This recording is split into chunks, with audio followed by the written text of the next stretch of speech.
Bismillahirrahmanirrahim. Assalamualaikum warahmatullahi wabarakatuh. Perkenalkan, nama saya Ahmad Faisal dari kelas 12 IPS 1, mata pelajaran Sejarah Peminatan, dan guru pembimbing Umi Sri Marsia. Puji syukur atas kehadirat Allah Subhanahu wa taala yang mana atas rahmat serta karunia-Nya kita masih bisa berkumpul di sini dalam keadaan sehat walafiat. Salawat serta salam senantiasa kita sanjung-ajungkan pada junjungan kita, suri tauladan kita, idola kita, nabi besar kita, Nabi Muhammad sallallahu alaihi wasallam, yang mana syafaatnya kita nanti-nantikan di yaumil akhir kelak. Amin amin ya rabbal alamin. Pada kesempatan kali ini di sini saya akan membuat video materi pembelajaran semester 1, yaitu yang pertama mengenai respon internasional terhadap kemerdekaan Indonesia. 1. Negara Belanda. Negara Belanda berkali-kali menolak kemerdekaan Indonesia. Bahkan negara Belanda melakukan agresi militer 1 dan 2. Setelah itu baru Belanda mengakui kemerdekaan Republik Indonesia berkat konferensi meja bundar pada tahun 1949. 2. Negara Mesir.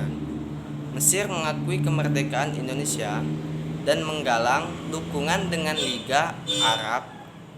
Pada tanggal 22 Maret 1946, Mesir secara de facto mengakui kemerdekaan Indonesia, dan pada tanggal 10 Juni 1947 Mesir juga secara de jure mengakui kemerdekaan Indonesia.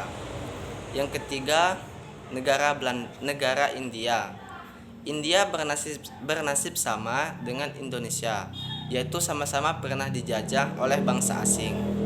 Ketika agresi militer 2, Indialah yang menjadi negara yang mengancam aksi serangan Belanda tersebut dan mengadakan konferensi Asia di New Delhi. 4. Negara Australia. Australia memberikan dukungan kemerdekaan pada Indonesia. Hal ini karena hubungan yang sudah terjalin semenjak Indonesia dijajah oleh Jepang. Australia dan Indonesia sama-sama ingin menyingkirkan negara Jepang. Setelah itu, selanjutnya materi kedua yang mengenai perkembangan iptek dan peranannya di era globalisasi. 1. Iptek luar angkasa. Pertama kali dimulai sejak Perang Dingin antara Amerika Serikat dan Uni Soviet. Uni Soviet merupakan negara yang pertama kali berhasil meluncurkan sebuah satelit tanpa awak yang bernama Sputnik 1 pada tanggal 4 Oktober 1957. Peluncuran itu membuat Amerika terkejut dan tidak mau kalah. Amerika berhasil meluncurkan satelit pertamanya yang bernama Explorer 1 pada tanggal 31 Januari 1958. Lalu pada tanggal 12 April 1961, dalam misi yang bernama Vostok 1, Uni Soviet berhasil meluncurkan astronot yang bernama Yuri Gagarin. Amerika mendaratkan Neil Armstrong pada misi Apollo 11 pada tanggal 20 Juli 1969. Peranannya di era globalisasi dapat mempermudah masuknya info dari luar berkat satelit yang ada, mempermudah informasi dan komunikasi. 2. Iptek persenjataan. Amerika Serikat dan Uni Soviet berlomba-lomba menciptakan berbagai senjata yang mutakhir dan mematikan. Misalnya seperti bom. Bom atom itu dibuat pertama kali oleh Amerika Serikat pada tanggal 16 Juli 1945 di Amolo Gardon, New Mexico. Karena adanya perseteruan antar negara yang membuat persaingan senjata itu semakin maju. Yang ketiga, iptek komunikasi dan informasi.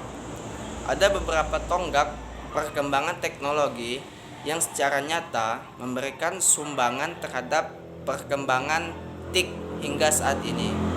Pertama adalah temuan telepon oleh Alexander Graham Bell pada tahun 1875. Memasuki abad ke-20, tepatnya antara tahun 1910 sampai 1920, perkembangan TIK atau teknologi informasi dan komunikasi ditandai dengan sebuah transmisi suara tanpa kabel melalui siaran radio AM yang pertama. Komunikasi suara tanpa kabel ini pun segera berkembang pesat. Perannya di era globalisasi ialah kita dapat bisa mengetahui informasi dengan cepat karena adanya iptek komunikasi dan informasi. Yang keempat, iptek transportasi. Transportasi pada umumnya dibagi menjadi 3, yaitu transportasi darat, transportasi udara, dan transportasi air. 1. Transportasi darat. Transportasi darat sudah dikenal sejak zaman kuno. Ada banyak jenis transportasi darat pada masa itu. Kendaraan dengan mesin baru muncul setelah abad ke-18.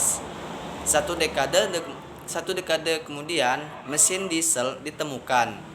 Penemuan mesin diesel berbasis solar pada 1880-an menjadi tonggak sejarah penting bagi pengembangan kendaraan, yang dalam hal ini adalah seperti kendaraan mobil dan motor.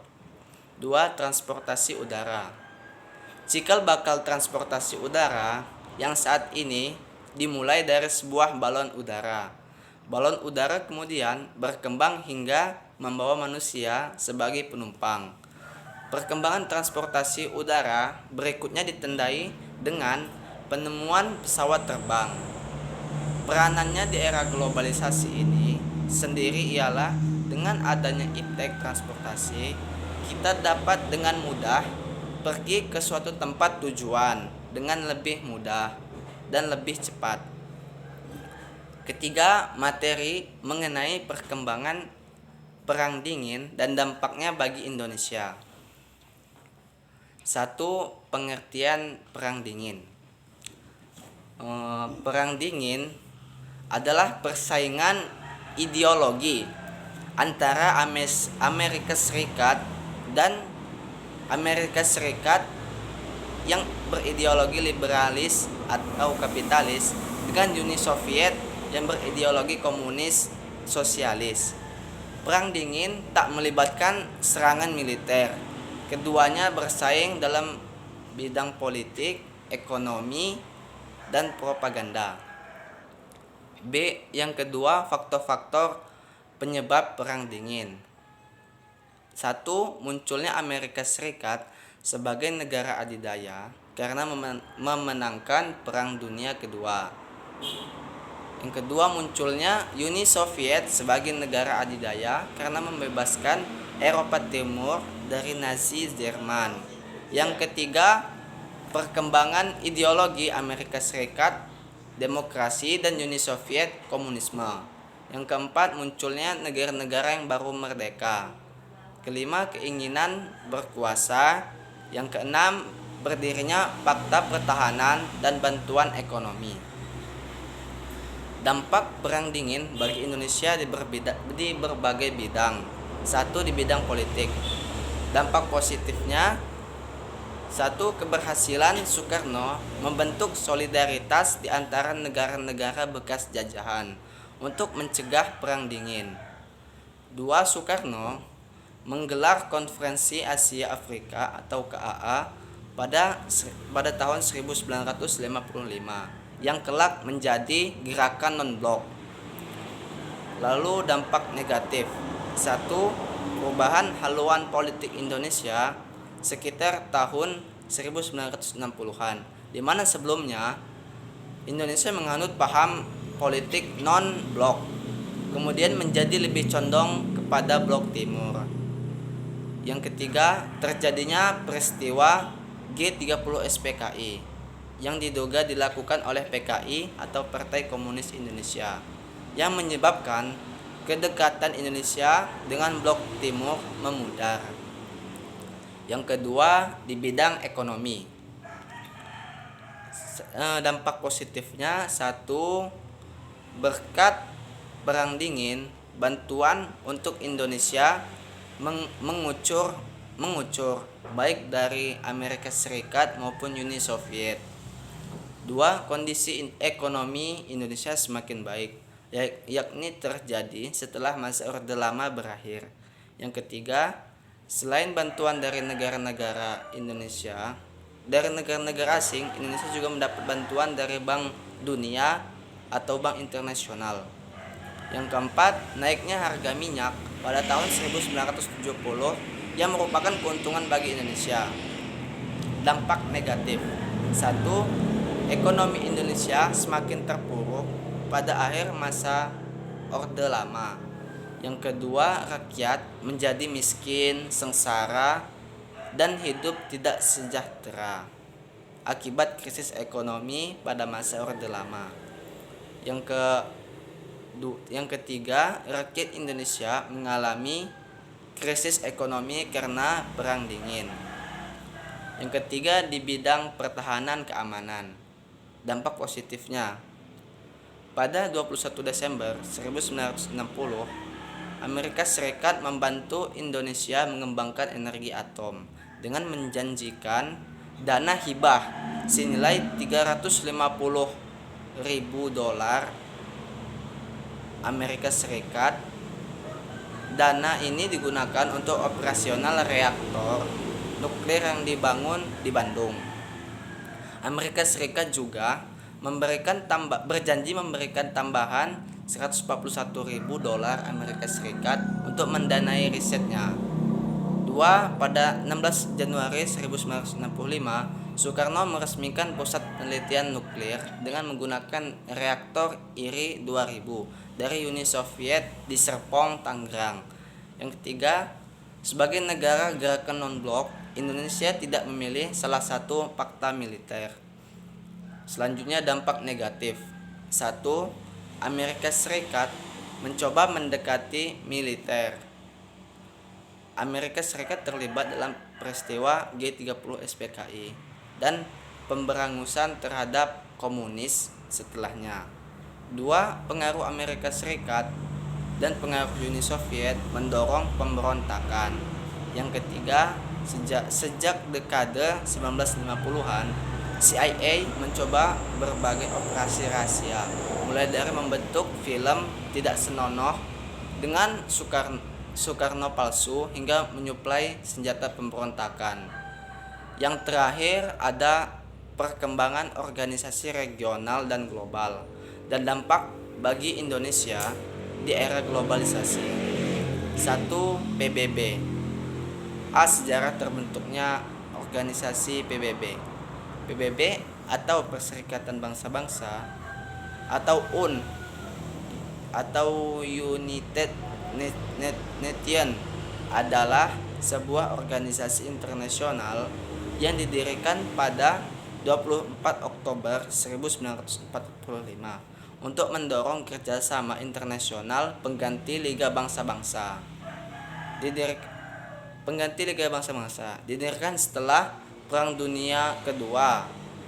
Resmi dibentuk pada atas ratifikasi piagam oleh 5 anggota Dewan Keamanan Prancis, Republik Tiongkok, Uni Soviet, Inggris, dan Amerika Serikat, serta mayoritas dari 46 negara anggota lainnya. Anggota organisasi pada saat didirikan PBB memiliki 51 negara anggota. Sekarang terdapat 193 anggota, diantaranya adalah yang pertama Afghanistan 19 November 1946, yang kedua Afrika Selatan 7 November 1946, yang ketiga Albania 4 Desember 1954, yang keempat Aljazair 8 Oktober 1962, yang kelima Amerika Serikat pada tanggal 24 Oktober 1945 dan 188 negara anggota lainnya. Peranan Indonesia dalam organisasi PBB yang pertama berperan aktif dalam menjaga perdamaian dunia sebagai anggota PBB, yang kedua aktif sebagai pemimpin dan anggota tetap beberapa organisasi di PBB. Kemudian tiga, selalu berusaha berperan aktif untuk memberikan bantuan kemanusiaan di berbagai negara. Yang keempat, berperan dalam membantu menyelesaikan konflik di berbagai negara. 2. Fakta Warsawa. Sejarah dibentuknya secara resmi dikenal sebagai perjanjian persahabatan, kerjasama, dan bantuan bersama. Fakta Warsawa adalah aliansi militer blok-blok di Eropa Timur yang bertujuan organisasi diri terhadap kemungkinan ancaman dari aliansi NATO yang dibentuk pada tahun 1949. Pembentukannya dipicu oleh integrasi Jerman Barat ke dalam NATO melalui ratifikasi Perjanjian Paris. Selanjutnya dirancang oleh Nikita Khrushchev pada tahun 1955 dan ditandatangani di Warsawa pada tanggal 14 Mei 1955 di Polandia. Polandia berakhir 31 Maret 1991 dan secara resmi dibubarkan dalam sebuah pertemuan di Praha pada 1 Juli 1991. Anggota organisasi Fakta Warsawa ada 8, diantaranya Uni Soviet. Anggota organisasinya ada 8, diantaranya Uni Soviet, Bulgaria, Romania, Jerman Timur, Hungaria, Polandia, Cekoslowakia, Albania. Kemudian peranan Indonesia dalam Fakta Warsawa. Sampai tadi perselisihan antara blok NATO dan Fakta Warsawa mendorong negara-negara non-blok atau Indonesia untuk melakukan beberapa peranan, yaitu 1. Memperjuangkan perdamaian dunia. 2. Hidup berdampingan secara damai sehingga memperkuat peranan negara-negara non-blok. Kemudian 4. Perjuangan melawan kolonialisme. Yang kelima, menentang adanya pangkalan militer dan pasukan asing di negara-negara besar di wilayah negara lainnya. Yang ketiga, organisasi NATO. Sejarah dibentuknya NATO berdiri pada tanggal 4 April 1949. Dibentuk 10 negara Eropa ditambah Amerika Serikat dan Kanada. Latar belakang terbentuknya yaitu sebagai mencegah dalam terjadinya perang setelah Perang Dunia Kedua.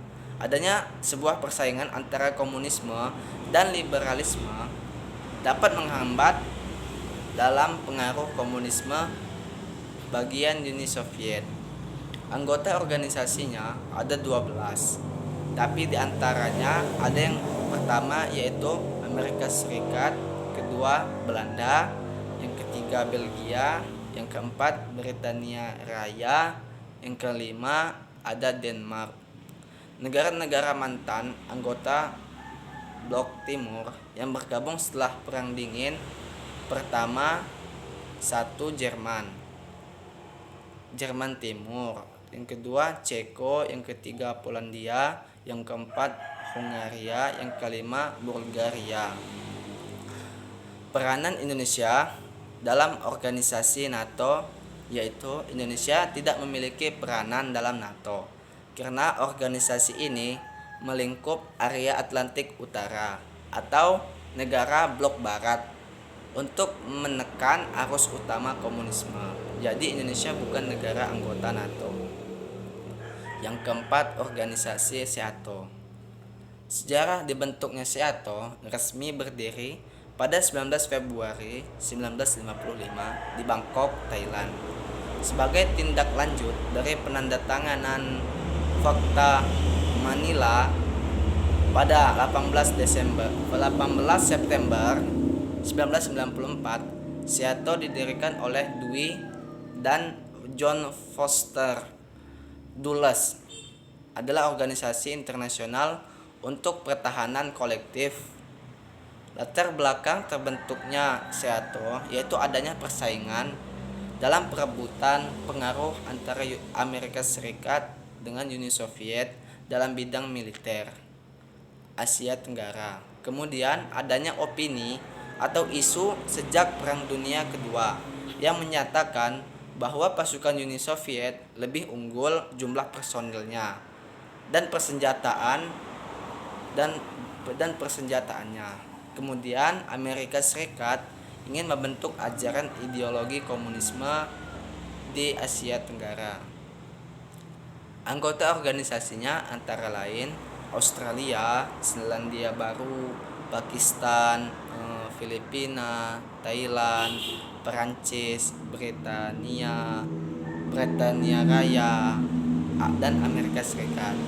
Peranan Indonesia dalam SEATO cenderung tidak memiliki peran apapun karena Indonesia tidak bersedia menjadi anggota SEATO. Yang kelima, ada organisasi ANZUS. ANZUS dibentuk ANZUS adalah organisasi pertahanan internasional yang didirikan pada tanggal 1 Desember.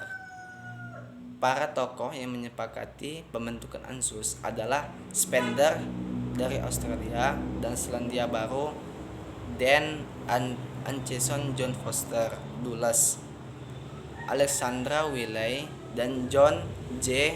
Sparkham di San Francisco.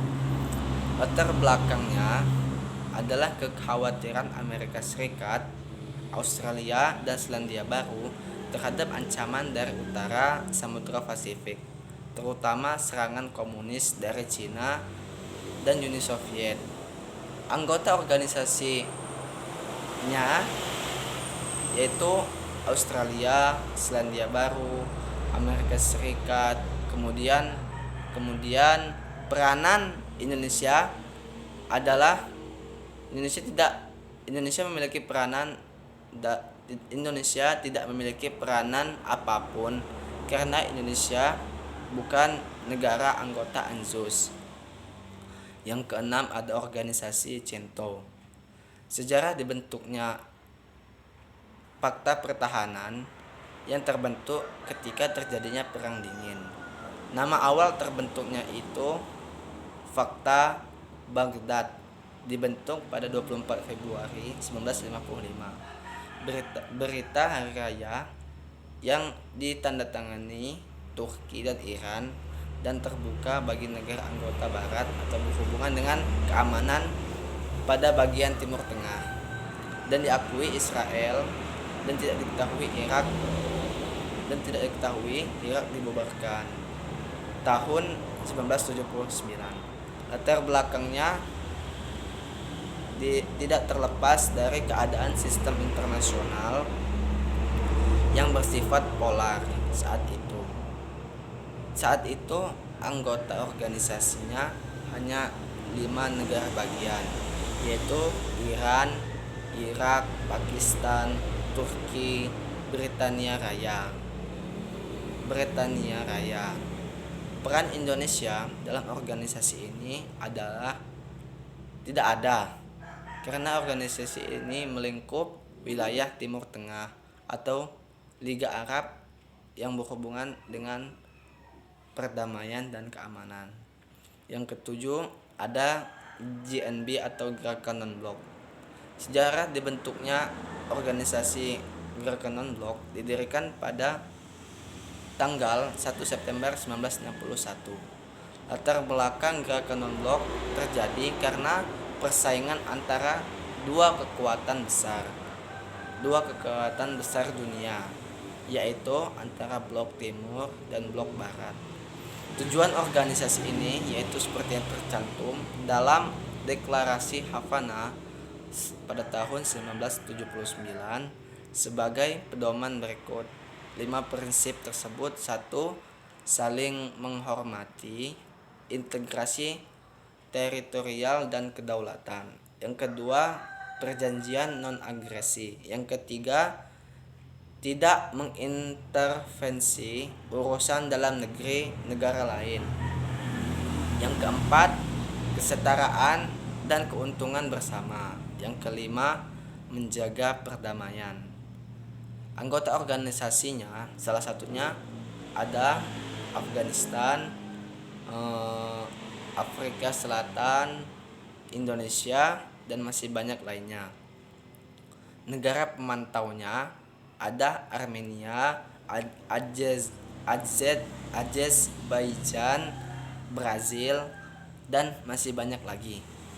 Adapun organisasi pemantau yaitu Uni Afrika, Liga Arab, dan juga PBB.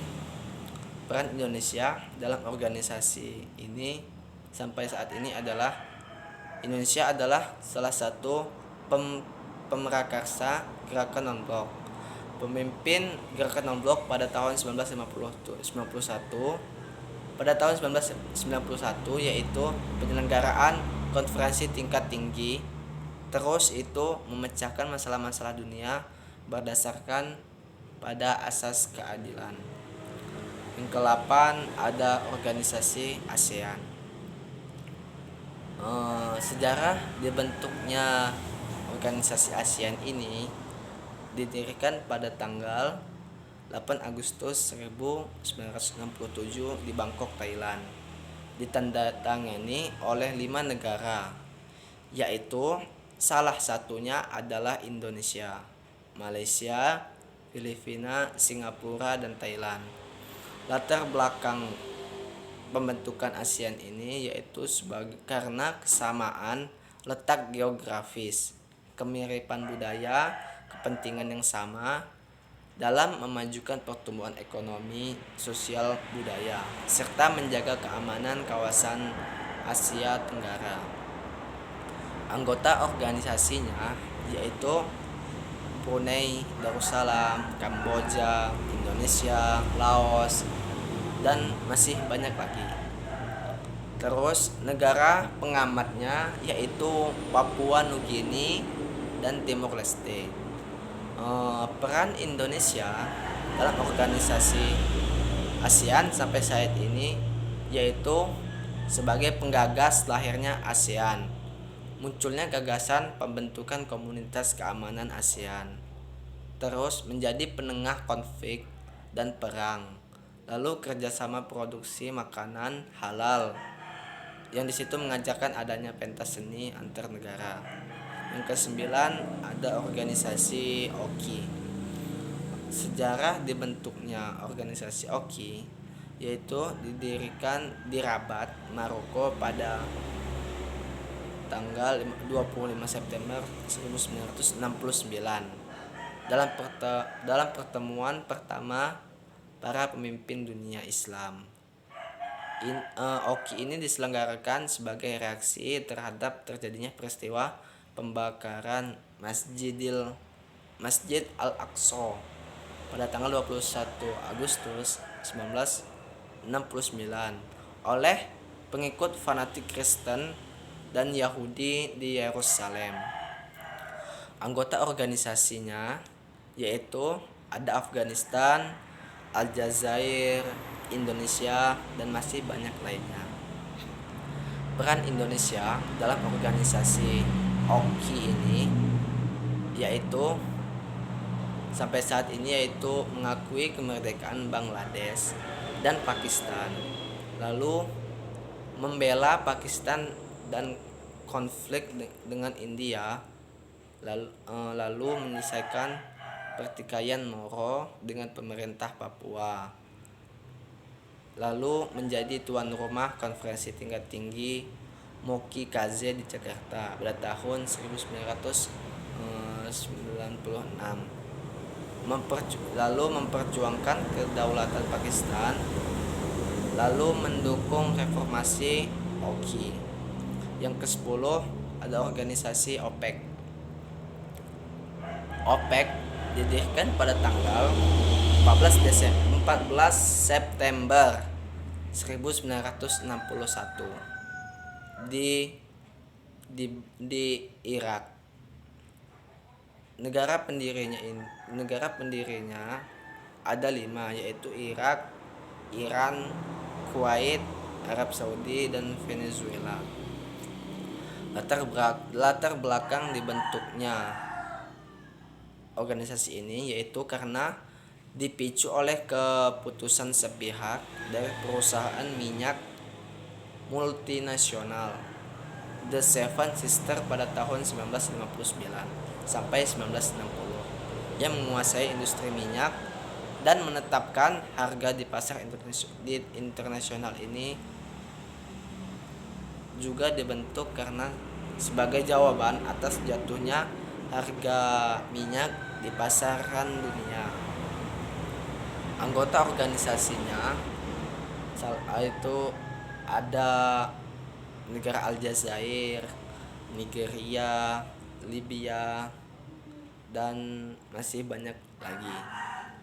Peran Indonesia dalam organisasi ini yaitu pertama, KBRI terlibat secara aktif dalam penanganan masalah substansi dan diplomasi di berbagai persidangan yang diadakan oleh OPEC. Juga melakukan kegiatan pemantauan harga minyak. Lalu Indonesia menjadi sekjen OPEC yang dijabat oleh Profesor Subroto pada tahun 1998 sampai 1994. Indonesia ini dikenal sebagai sang mediator yang aktif berperan menghubungkan konsumsi dan produsen, dan juga berperan sebagai pihak ketiga yang mempengaruhi beberapa konflik antara negara anggota OPEC. Yang ke-11 ada APEC. Organisasi APEC dibentuk organisasi OPEC yaitu Asia Pasifik dan Ekonomi Confederation Kerjasama Ekonomi Asia Pasifik. Ini pertama kali dibentuk pada tahun 1989, yaitu pada saat pertemuan tingkat menteri negara. Latar belakang dibentuknya APEC yaitu ditandai dengan kebutuhan pembangunan ekonomi regional akibat organisasi sistem perdagangan dan juga adanya perubahan berbagai situasi politik dan ekonomi dunia sejak pertengahan tahun 1980-an. Anggota organisasi APEC ini ada Australia, Brunei, Indonesia, dan masih banyak lainnya.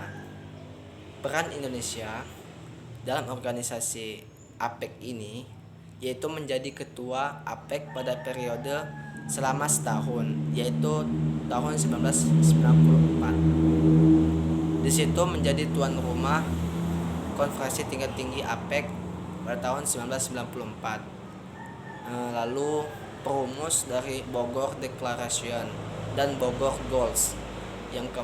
Lalu ada pendorong dari terbentuknya Ecotech, lalu sebagai anggota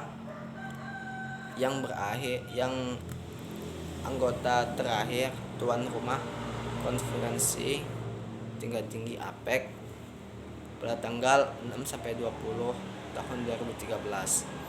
Selanjutnya ada dampak perkembangan organisasi regional dan global bagi Indonesia. Dampak positif. 1. Meningkatkan investasi di sebuah negara. 2. Memicu peningkatan daya saing ekonomi. Yang ketiga, meningkatkan keuangan negara. Yang keempat, menambah devisa negara. Dan yang kelima, memperkuat posisi perdagangan. Lalu dampak negatifnya, 1. Ada ketergantungan dengan negara lain. 2. Intervensi asing terhadap kebijakan ekonomi. Yang ketiga, mendorong masyarakat hidup konsumtif. Baiklah, mungkin Itu saja materi yang bisa saya sampaikan. Apabila ada kesalahan, saya mohon ampun pada Allah. Apabila ada kesalahan kata, saya mohon maaf pada Allah, saya mohon ampun. Billahi taufiq wal hidayah. Assalamualaikum warahmatullahi wabarakatuh.